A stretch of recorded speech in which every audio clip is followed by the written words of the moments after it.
So this is let me see. This is I believe this is the last slide that I was going to go into here. And I kind of want you to jump in on this part as well. Yeah, I would do. The CRM database side of things. Okay, so we talked about marketing, branding, and advertising to attract people and to get them into your funnels or to re-engage them. People that are already, shown some sort of intent on social media or on your website. But when they come Hmm. into your CRM, now this is like the jelly to our peanut butter.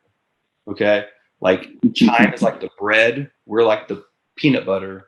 The CRM nurturing and the drip campaigns and you as a salesperson, that's the jelly. It all has to work together for it to taste right. So Hmm. with the CRM, these are steps you can take right now, especially when we have a little bit more time. Things are still slowly getting back, to how things were. But these are things you guys can be doing right now as well in your CRM to take your marketing, branding, and advertising into your follow up as well. Okay. So when it comes to the content that we just talked about, everything that I just coached on, you can repurpose this content via email. So if you have, obviously Chime gives you amazing power to see what people are consuming on your website. You have an Hmm. opportunity to have a serendipitous moment, Dippidi, where you actually send people content that makes sense based on what they are showing intent on. It's not saying, "Hey, Randy, I saw you looking at my latest testimonial. What do you think, buddy?" Like it's not like that. It's Yeah. it, See it how great I am? yeah, for sure. You don't want to be creepy, but you want to just be like, "Oh wow, I guess you know I wouldn't be there." There's ways you can naturally send this content, even if it's not as specific as that.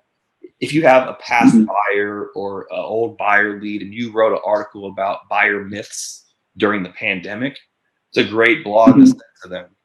So you can send people these blogs in what's called like a batch email, or you can send it, or you Yeah. can actually put them in your drip campaigns.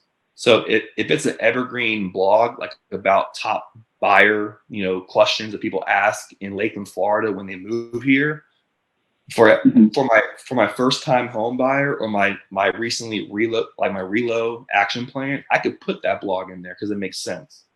I can put Hmm. other pieces of content that's not just about like, hey, I got new homes for sale. Hey, I got new homes for sale.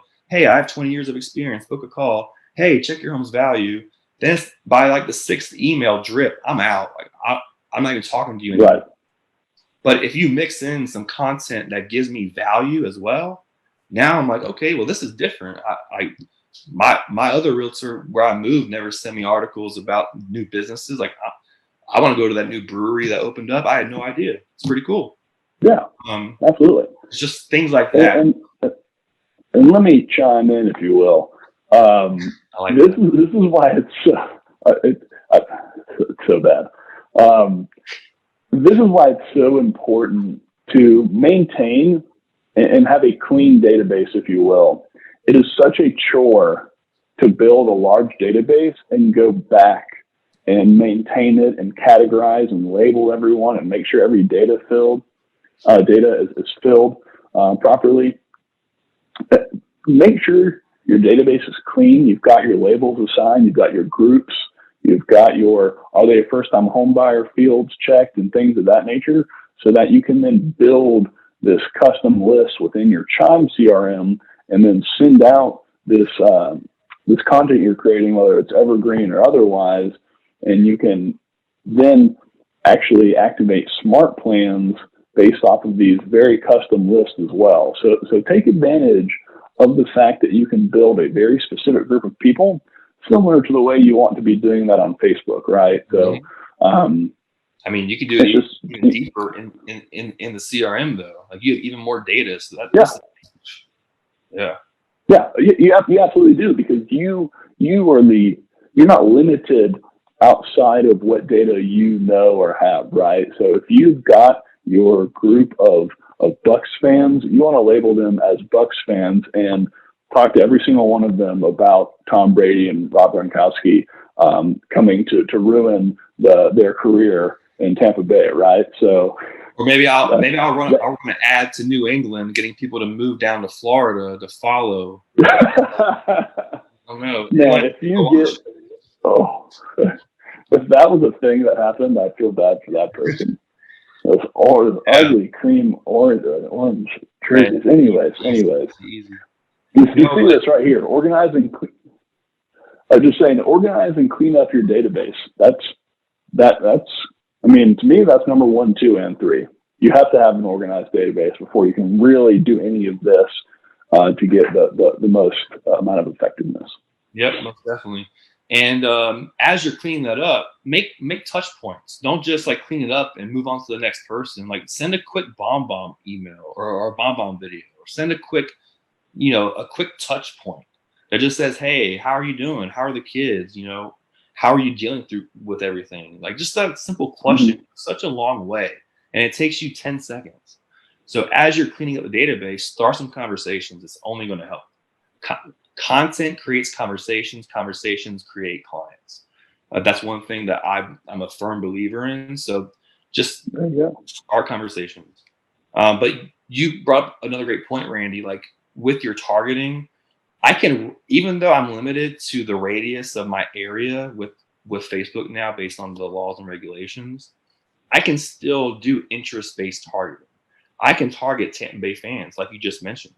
I can target sports fans. I can target people who show some commonalities or some things that I'm interested in.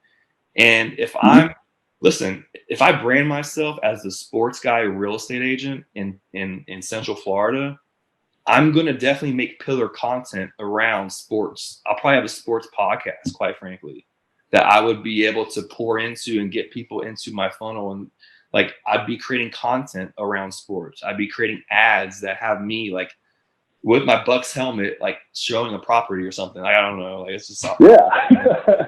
His point is do something you enjoy, right? Pick something you really enjoy and somehow weave it into your business. And at the end of the day, people need homes to live in, right? So you may think that sports has nothing to do with real estate. Well, like you just said, content creates conversations, and these sports conversations are ultimately going to yield, hey, I'm thinking about buying or selling soon, right? And don't be afraid to ask. Don't be afraid to ask. The mindset you need to take into these conversations is, I'm a professional.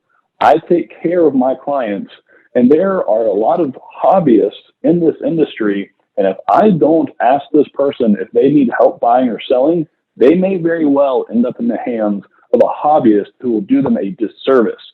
And a great story is yesterday, my girlfriend's getting into real estate. My girlfriend's mom has been into real estate for 3 decades.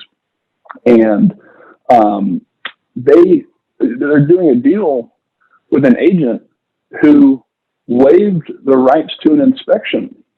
And this is not a foreclosure. This is not an investment property. This is someone's house they're moving into. And this hobbyist of an agent is waiving their right to an inspection. And I just looked at my girlfriend and her mom and said, is that normal? They said, no, it's not. So you are the professional. You will take care of them. And if you are not asking, you are actually doing them a disservice. Yep, 100%, man. Yeah, and the last thing that I'll leave on with is just the video follow-ups. Some of you guys do video with your marketing front-facing. Take that a step further with your follow-up and with your action plans and your CRM. Send those one-on-one video emails, even if it's a 30-second, 60-second. It takes you minimal effort and energy, and that I promise you guys, it goes a long way for you to stand out. And that's the whole thing that you want to do as a real estate agent in a competitive industry, is to stand out.